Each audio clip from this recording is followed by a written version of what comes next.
Year 3 of Major League Baseball's balanced schedule brought with it an interesting wrinkle. The Los Angeles Dodgers and San Diego Padres, the sport's most heated rivals at the moment, didn't face each other in March, April, or May, the first time that had occurred in 25 years. Instead, they played 7 times over the course of 11 days in June, a stretch that saw 6 games decided by no more than 3 runs, and 1 spill into a benches-clearing fracas. This month, the Dodgers, Padres, San Francisco Giants, and Arizona Diamondbacks, the top 4 teams in the National League West, staged 17 games against one another in a span of 18 days. 3 of them are no worse for the wear. The Dodgers enter Monday holding a 3.5-game lead over the second-place Giants. The D-backs, navigating some devastating pitching injuries, remain in 4th place, but the Padres slid. They dropped 5 of 7 to the Dodgers and now sit in 3rd place, 5 games off the lead, moments after the finale at Dodger Stadium concluded Thursday night. Padres third baseman Manny Machado marveled at the competition that surrounds his team. "This division's freaking awesome, and it's going to be a fun ride going down the road," he said. "The Giants got better with Rafael Devers, and we know what these guys the Dodgers have on the other side, and what we have on this side, and obviously you can't count out Arizona. They've got a really good team over there. They're going to be battling. It's a 4-headed monster battling it out, so it'll be an interesting second half. There might not be a better division in baseball, and there's definitely not a more interesting one." At the bottom is a Colorado Rockies team that, despite a recent 4-game winning streak, remains on pace to set the single-season record for losses. 1 year after the Chicago White Sox went down in infamy, at the top is a Dodgers team lavished with star power, but burdened by injury.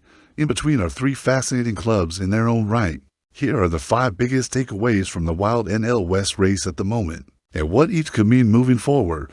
The Dodgers-Padres feud has reached a new level, down 5-0 heading into the 9th inning on Thursday. The Dodgers had already begun to empty their bench, more or less waving the white flag. Most of the fans at Chavez Ravine had already filed out. It seemed as if LA's finale against the Padres, the last meeting between these 2 teams until August, would conclude without incident. Then everything changed, almost as if the universe would not allow it.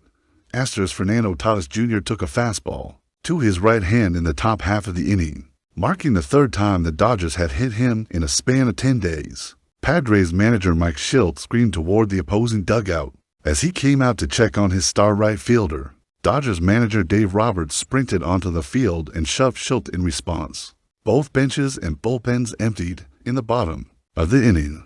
Padres closer Robert Suarez plumped Shohei Ohtani in the right shoulder blade with a 100 mph fastball, making Ohtani the 8th batter hit in their 4-game series. After the dust had settled, Machado said the Dodgers had better pray the scans on Tatis' right hand come back negative. They did.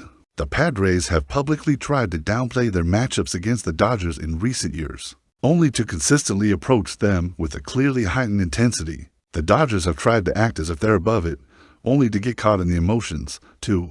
There's no hiding it anymore. These teams do not like each other. The Padres know their road to NL West supremacy runs through the Dodgers. The Dodgers know the Padres remain one of the biggest obstacles in their hopes of repeating. This rivalry has quickly grown over the past 5 years, and yet there already seems to be so much history, with the best likely still to come. Two-way Ohtani is back, sort of. The sight of a 100 popping up on the radar gun Tuesday brought some uneasiness, both from Dodgers officials and Shohei Ohtani himself. On one hand, it was good to see him find velocity like that after nearly 2 years away from pitching. On the other, he clearly wasn't supposed to push that hard. Ohtani's return to the Dodgers rotation was less about his timeline being expedited and more about changing the setting of his rehab.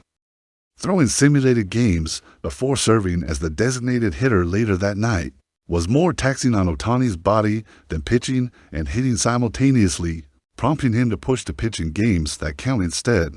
The Dodgers were fine with that plan because, given Ohtani's two-way designation, he essentially counts as an extra pitcher. But they still need him to be careful, and they don't expect him to be stretched out to something close to a traditional starting pitcher until after the All-Star break, which was the initial target.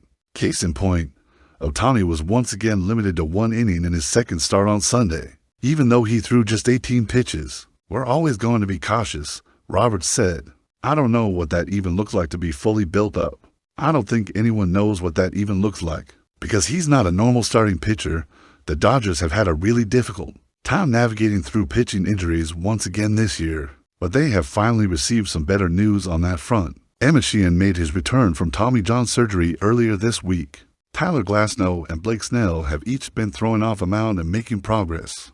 But the Dodgers relievers continue to lead the majors in innings by a wide margin. With bullpen games still required once or twice a week, reinforcements can't come soon enough. After an absolute stunner, the Giants have the guy they needed was pulled off the Boston Red Sox team, playing and informed that he had been dealt from the only major league organization he had ever known, not long after homering in a sweep-clinching victory against the New York Yankees. But people close to Devers described a man who seemed elated in the aftermath of his shocking trade to the Giants. All the drama that surrounded him in Boston, self-inflicted or otherwise, was suddenly behind him, the following day, while being welcomed by team employees and getting an Oracle Park tour from Barry Bonds. Devers was all smiles. The same can be said for Buster Posey, the Giants' new president of baseball operations, and practically anybody else affiliated with the team. Because for as dominant as their bullpen has looked, and for how fearsome the one-two punch of Logan, Webb, and Robbie Ray has become, what the Giants needed most, evaluators believed, was a middle-of-the-order bat, especially one who can take over at first base. Before the Devers acquisition, the Giants had received only a .335 slugging percentage from the position. Devers began taking grounders at first base immediately, something he was unwilling to do in Boston. The plan is for him to start playing the position whenever he begins to look comfortable and stay there at least until top prospect Bryce Eldridge graduates to the major leagues. The Giants began last week ranked third in the majors in ERA, but 14th in runs scored. Matt Chapman was nursing a hand injury. Willie Adames held a .201, .28 for .3 for O/line in the early part of a $180 million deal. Young Hooley and Mike Yastrzemski were providing a combined .63 for ops since the start of May. The offense was a major concern. Now, it has new life. The Padres need another bat since the start of May. Only for teams have a lower OPS than the Padres. The trio of Tatis, Luis Arraez, and Xander Bogaerts is slashing a combined point of .50, .315, .363 during that time. Jackson Merrill, meanwhile, spent most of last week recovering from concussion-like symptoms, during which the Padres lost 3 of 4 to the Dodgers. San Diego has gone from one game out of first place to a half game back at the final wild card spot. In a span of 12 days, the Padres have some real pitching concerns at the moment. Michael King's status is uncertain while navigating through a pinched nerve around his right shoulder, a rare injury for a pitcher, and the team's 6 most important relievers have already appeared in more than 30 games each. But the Padres' biggest need ahead of the trade deadline and what rival evaluators expect them to prioritize is offense. These days, they look especially top-heavy. The Padres have received only a .585 ops from the nose, 7, 8, and 9 spots in their lineup, lower than every team except the White Sox. Starting pitching could emerge as a major need if King, currently in a rest phase, doesn't show progress over the next month. But currently the clear target is left field. Jarren Duran, Luis Robert Jr., and Taylor Ward are among the more prominent names who could be available there. The Padres farm system, however, is thin beyond Leodolis D. Rees and Ethan Salas, the latter of whom has been dealing with a stress reaction in his back. A.J. Preller will have to get creative. He has been known to. The D-backs are still in it. For now, Diamondbacks won 4 in a row leading up to the morning. They learned ace Corbin Burnes their $210 million offseason splurge would undergo Tommy John surgery. They followed by dropping 3 straight, then winning 5 straight, then losing 3 straight again. With the trade deadline 5.5 weeks away, they're 1 game over .500, 8 games out of first place and sitting behind for teams for the final spot in the wild card standings.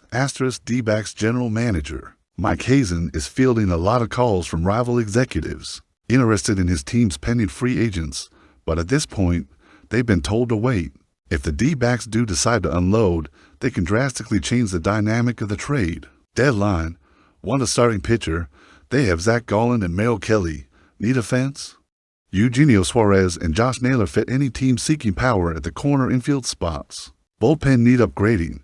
Shelby Miller and his .03 ERA might help. Hazen wants his players to give him a reason to add before the trade deadline, not subtract, but they need to be better in a multitude of ways. Their defense, traditionally a strength under longtime manager Torey Lovulo, has been sloppy. Their bullpen, which has lost closer Justin Martinez and set-up man A.J. Puck to elbow surgery, has the fourth highest ERA in the majors. Their rotation has seen Golan, Eduardo Rodriguez, and Brandon Pfaadt combined for a 6.3 for ERA.